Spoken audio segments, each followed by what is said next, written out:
Ambitious plans have been revealed to attract filmmakers and companies connected with the industry to Newcastle. Many films have been made on Tyneside in recent years, and now there are hopes of bringing long-term investment and businesses to the region. Yes, it's thought it could be worth billions in the future. But to start with, there'll be a film festival in the city next year. It was launched today on the roof of a hotel where Amy Lee is now. Amy, they talked of high hopes on that roof today, didn't they?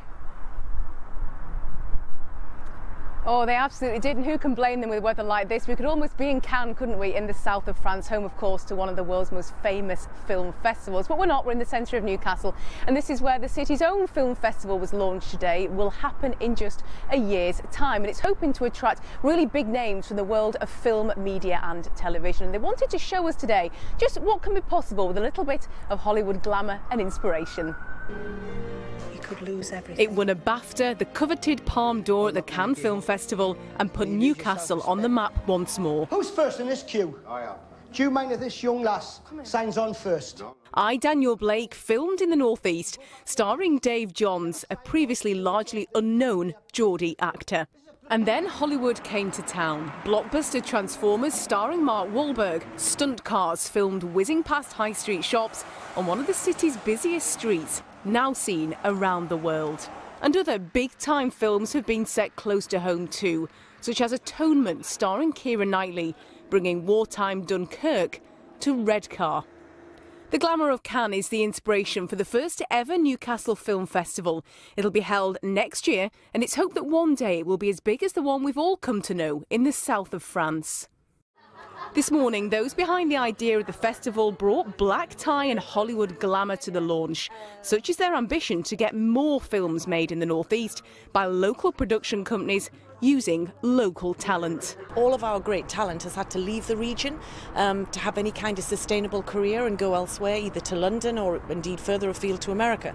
What we hope to do by creating this platform is to bring them all back and create an environment where they feel they can actually be doing what they love to do, what is their passion right here in their native northeast. There are already plans to bring Bollywood to Tyneside, with one of today's guests already pledging to base his next project in the region. Such is his confidence in the festival. People coming here, the producers, directors, writers, scriptwriters, everybody, they will love this place.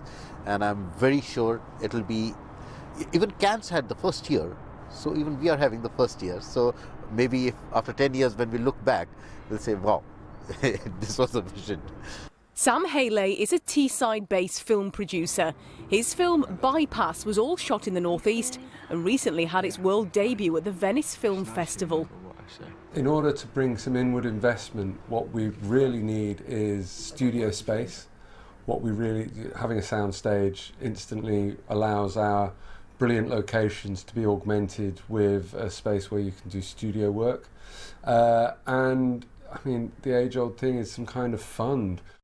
A year from now, Newcastle will be hosting its first ever festival dedicated to filmmaking, with dreams of making Tyneside as influential on the big screen as the hills of Hollywood. So, Amy, how is filmmaking already benefiting the region financially?